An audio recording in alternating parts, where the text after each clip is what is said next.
Je suis Raïssa Goubin-Kern, conseillère internationale à la Chambre de commerce et d'industrie des îles de Guadeloupe. Je suis au sein du pôle international, donc nous avons un service nommé la Team France Export Guadeloupe qui existe depuis mars 2021 et en fait ma mission au sein de la CCI consiste à accompagner des entreprises qui aujourd'hui veulent exporter. Que ce soit leurs services ou leurs biens, dans l'agroalimentaire, dans la clean tech, dans les services, dans les nouvelles technologies, dans les cosmétiques, dans la mode, qui voudraient effectivement faire connaître leurs produits, leur expertise sur les marchés internationaux. Concrètement, on va dire par un premier échange, comme nous faisons actuellement, c'est déjà une discussion pour comprendre déjà l'idée de l'entreprise et valider le projet export. Pourquoi déjà aller à l'international, pour quelles raisons, et puis pouvoir jauger un petit peu de la pertinence du projet export et des potentiels débouchés de cette entreprise sur les marchés internationaux. Donc il y a déjà ce premier entretien, on va dire, pour qualifier le besoin de l'entreprise et éventuellement voir quelles seraient les prochaines étapes pour qu'elle soit prête à l'export. Parce qu'il y en a qui veulent démarrer tout de suite, mais il y a quand même une phase de préparation à assurer avant qu'elle ne soit prête, que ce soit en termes de formation, d'études de marché, études réglementaires, approche juridique et même communication, revoir un petit peu sa communication, refaire ses plaquettes en français, en anglais, en espagnol, revoir le site internet. Il y a quand même pas mal d'étapes préliminaires avant de pouvoir partir à l'export. Et notre rôle justement, c'est de préparer les entreprises à exporter, mais en prenant le temps de bâtir ensemble une stratégie sur le long terme pour qu'on fasse en fait un export mais qui soit durable. Parce que bien souvent on a des entreprises qui répondent à des demandes bien précises et on va dire que ce n'est pas durable parce que c'est du one-off. On a une commande, on répond à cette demande et puis après c'est terminé. Nous ce qu'on veut c'est créer des courants d'affaires durables. C'est faire en sorte que l'entreprise soit préparée, qu'elle puisse partir sur des salons, aller prospecter, faire des missions de prospection dans les pays et revenir après avec une liste de potentiels clients, avec une liste de potentiels partenaires sur lesquels travailler et pérenniser la relation.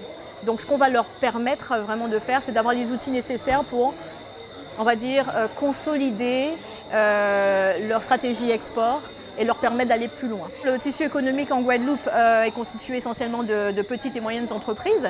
On a autant d'entreprises où il y a une ou deux personnes qui viennent nous voir, souvent dans les services, que d'entreprises plus structurées dans l'agroalimentaire par exemple, ou même dans les nouvelles technologies où vous avez une dizaine, une trentaine d'employés. Donc en fait, toute taille d'entreprise sont concernées. Tous secteurs d'activité sont représentés aussi, ça peut aussi être des artisans. À partir du moment où on a quelque chose à faire valoir sur les autres marchés, eh bien on peut exporter. On peut exporter et voir dans quelles conditions se mettre et se préparer pour pouvoir aller chercher des clients sur les marchés de la Caraïbe, en Amérique du Nord, en Afrique de l'Ouest, en Europe, même au Japon, parce que c'est vrai qu'on a de la demande par exemple sur les chocolats, sur nos rhums, et en réalité il y a un potentiel énorme sur la Guadeloupe. Autant on a des chefs d'entreprise qui individuellement se rapprochent de nous parce qu'ils ont vu effectivement qu'il y avait un potentiel pour leur service, autant on peut avoir aussi des corporations.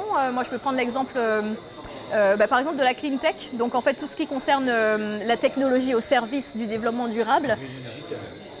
Pas tout le temps, mais effectivement, il y a une partie de technologie. L'idée, en tout cas, c'est d'œuvrer pour, on va dire, une planète plus saine, on va dire, le développement durable. Et ces entreprises, du fait de leur expertise, il faut le dire, française et européenne, parce qu'on a effectivement un savoir-faire qui est européen, français, et en même temps, on a cette expertise caraïbéenne et tropicale. Vous voyez, donc en fait, c'est ce mélange en fait de connaissances techniques de pointe. Et cette connaissance aussi du milieu dans lequel nous évoluons, avec ses contraintes environnementales, en termes de risques naturels, de connaître également la culture caribéenne aussi. En fait, ça nous donne des avantages vraiment compétitifs par rapport à des entreprises qui viendraient des États-Unis ou d'Europe où ce ne sont pas les mêmes fonctionnements. Il ne faut pas voir l'insularité comme un frein. Souvent, en fait, ça peut être au contraire un atout considérable. On est dans des îles, souvent dans des territoires isolés, insulaires. Il y a de l'eau autour de nous. Et nos technologies vont intéresser, par exemple, des territoires comme le Brésil, où au final, il y a aussi des territoires qui sont au milieu de l'Amazonie et qui sont isolés. Et en réalité, c'est exportable parce qu'on a des contraintes similaires et parce qu'on se comprend et qu'on a déjà intégré dans nos modèles, dans notre business model, dans notre réflexion dès le départ, les contraintes du milieu. Ce qui fait qu'on va être plus pertinent par rapport à des entreprises qui, dans des grandes métropoles par exemple, n'ont pas les contraintes que l'on a, ni météorologiques, ni même en termes de difficultés du milieu, ni même en termes de culture. Voilà, et quelque part, nous, on arrive sur des milieux tropicaux à être très bien placés sur des appels d'offres ou sur des missions très ponctuelles. La difficulté avec la Caraïbe, mais j'ai envie de dire toute démarche export, c'est la même, c'est qu'il faut prioriser les marchés. La Caraïbe, c'est 30 États. On ne va pas aller sur les 30 États à la fois, en même temps, ça n'a pas de sens. Donc il va falloir quand même, malgré tout, sélectionner parmi ces États lesquels sont les plus favorables au développement de votre activité. Et une fois que ce choix est fait, eh bien alors c'est de s'approprier vraiment toutes les règles de la réglementation, sur les douanes, sur les taxes, pour pouvoir maîtriser le sujet et pouvoir y aller, mais en ayant préparé suffisamment. Et c'est ce travail préliminaire peut-être aussi où les entreprises aujourd'hui ne savent pas forcément à qui s'adresser. Et ce que nous essayons de faire en fait, c'est la Team France Export, c'est pour ça que nous existons, c'est un guichet unique. Précédemment, on pouvait aller du côté de la région, de la douane, de la CCI bien sûr, de la BPI. On continue à le faire bien sûr, mais l'idée c'est d'avoir un bureau qui centralise tout ça, un bureau d'accueil et qui vous permette ensuite d'être redirigé vers les différents partenaires. Parce que ça vous met tout de suite, on va dire, sur des bons rails, ça évite de perdre du temps.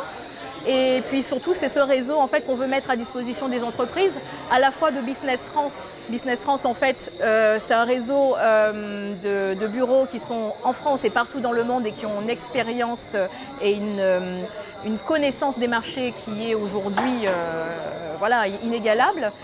Et à côté, vous avez aussi ce réseau caraïbéen que nous animons au sein de la CCI des îles de Guadeloupe parce que nous faisons partie de la Caraïbe, nous faisons partie de l'Organisation des États de la Caraïbe orientale, nous faisons également partie de CARICHAM qui est le réseau des chambres de commerce et d'industrie de la Caraïbe et ça permet d'avoir un maillage plus serré et de mettre au service des entreprises ce réseau qui est à la fois international mais aussi régional sur la Caraïbe. Et pour répondre à votre question, pourquoi est-ce qu'il n'y a pas plus d'entreprises qui sont aujourd'hui dans la Caraïbe? Alors, j'ai envie de dire, il faut y aller en se disant, c'est vrai qu'on partage une culture, on partage beaucoup de choses, mais il faut faire attention parce qu'il y a aussi des différences culturelles dans la négociation commerciale. On ne fait pas des affaires avec quelqu'un de la République dominicaine comme on va faire des affaires avec quelqu'un de Trinidad ou même de Haïti, et bon voilà, pas comme avec un Français. Et on a tendance à croire que on est dans le bassin caribéen, donc voilà, ça va aller, ça va se faire tout seul. Ça reste quand même des marchés en eux-mêmes qui se tiennent et qui ont des spécificités. Et il faut prendre le temps de se préparer pour y aller. Mais je pense qu'aujourd'hui, il y a une vraie prise de conscience et j'ai de plus en plus de demandes sur la Caraïbe. Donc on est en train de se structurer pour pouvoir répondre à ces questions très précises et on organise des webinaires. La semaine prochaine par exemple sur la Dominique. On a aussi des actions avec la République dominicaine et nous intervenons très régulièrement dès que nous sommes sollicités par nos voisins caraïbéens pour présenter des entreprises de nos territoires qui pourraient être une offre de services intéressante pour les autres territoires. Souvent, c'est des demandes dans l'autre sens où on nous contacte directement comme point d'entrée en fait par exemple Trinidad. On aimerait avoir par exemple des entreprises qui travaillent dans les cosmétiques et savoir sur votre territoire qu'est-ce qu'elles font, qu'est-ce qu'elles vendent, est-ce que ça peut être intéressant aussi pour nos entreprises. Ça fonctionne dans ce sens-là aussi. La chose la plus simple à faire pour nous contacter par email, donc notre adresse email c'est international@guadeloupe.cci.fr. Et là, nous répondrons à toutes vos demandes. Et si nous ne pouvons pas répondre, de toute façon, on vous redirige vers les services compétents. Mais il y aura toujours une réponse.